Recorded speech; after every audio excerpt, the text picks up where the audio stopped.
नारायण नारायण नारायण नारायण।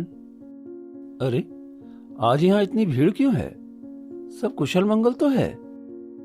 पंडित जी, गांव में तो सब कुशल मंगल है, लेकिन आपकी कृपा से सारे गांव में अनाज की कमी हो गई है। मतलब? अरे भाग्यवान, तुम चिंता मत करो। मैं एक ऐसा जुगाड़ सीखा हूँ जिससे तुम्हारे पास कभी पैसों की कमी नहीं होगी। ऐसा क्या सीख लिया आपने? बताऊंगा भाग्यवान, बताऊंगा। सूरजपुर नामक गांव में एक बहुत ही चतुर और ढोंगी पंडित रहता था। उसकी चालाकी से पूरे गांव वाले दुखी रहते थे। बेटा रोहित, कल तुम्हारे पिता मेरे सपने में आए थे। उन्होंने कहा है कि तुम मुझे 10 चांदी के सिक्के और 2 बोरी अनाज दे दो, क्योंकि तुम्हारे पिता को दूसरे लोक में खाने पीने में बहुत दिक्कत हो रही है। लेकिन बाबा, मेरे पिता तो अभी जीवित हैं। नमो नारायण, नमो नारायण। अरे तुम्हारी माता मेरे सपने में आई थी बेटा। पंडित के ये शब्दों को सुनकर रोहित घर के अंदर चला जाता है। अरे वाह, लगता है मेरा ये जुगाड़ काम कर गया। पंडित ये कहकर पूरे गांव वालों से मांगना प्रारंभ कर देता है, जिससे कुछ दिनों में गांव वालों का अनाज तो ऐसे ही खत्म हो गया जैसे गधे के सिर से सींग। इस पंडित का तो कुछ न कुछ करना पड़ेगा। अरे भाई, हम कर क्या सकते हैं उसका? क्यों नहीं? जिस हिसाब से वो हर दूसरे तीसरे दिन आधमकता है, उस हिसाब से तो खुद के खाने के लाले पड़ जाएंगे। तो हम क्या करें भाई? हमको एक तोड़ मिल गया है। बोलो बोलो, क्या मिल गया? हाँ भाई, बोलो बोलो, क्या मिल गया? क्यों ना उसके आते ही हम अपना दरवाजा बंद कर ले। ये हम कब तक करेंगे? करेंगे नहीं, करना पड़ेगा। मतलब? वो देखो, वो कौन आ रहा है? चलो चलो यहाँ से, नहीं तो आज हम फंस जाएंगे। पंडित के आतंक से पूरे गांव वाले परेशान रहते हैं। वैसे इस व्यक्ति का नाम रघुवीर पंडित है। पंडित की नजर गांव वालों पर पड़ी ही थी कि गांव वाले वहां से गायब हो जाते हैं। लगता है मेरे जुगाड़ का पता पूरे गांव वालों को हो गया है क्या? रघुवीर पंडित कुछ दूर चलकर एक घर के पास रुक जाता है और उनका दरवाजा पीटता है। अरे कोई है घर में? कुछ नहीं बोलना मोहन की मम्मी, नहीं तो इसकी बात मानने के अलावा हमारे पास कोई उपाय नहीं होगा।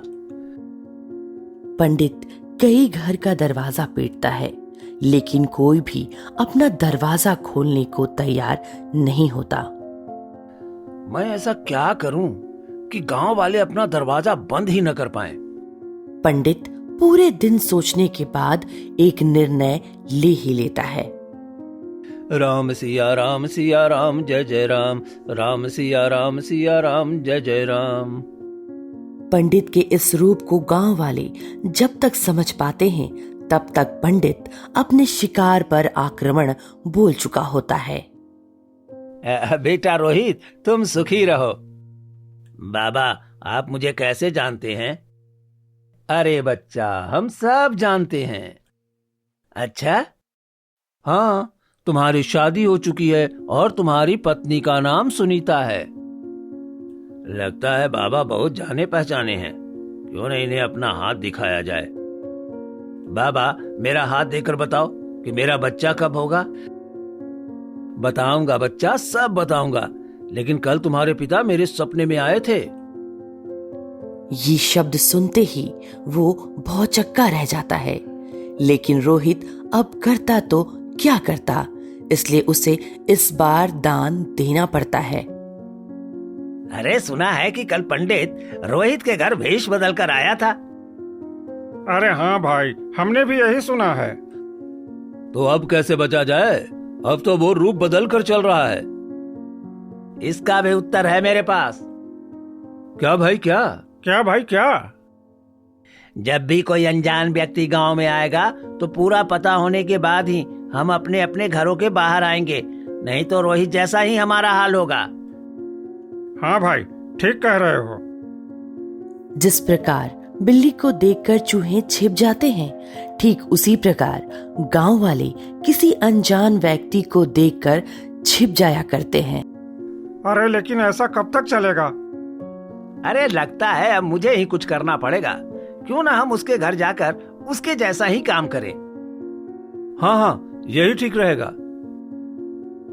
और अगले दिन सभी गांव वाले मिलकर पंडित के घर चले जाते हैं।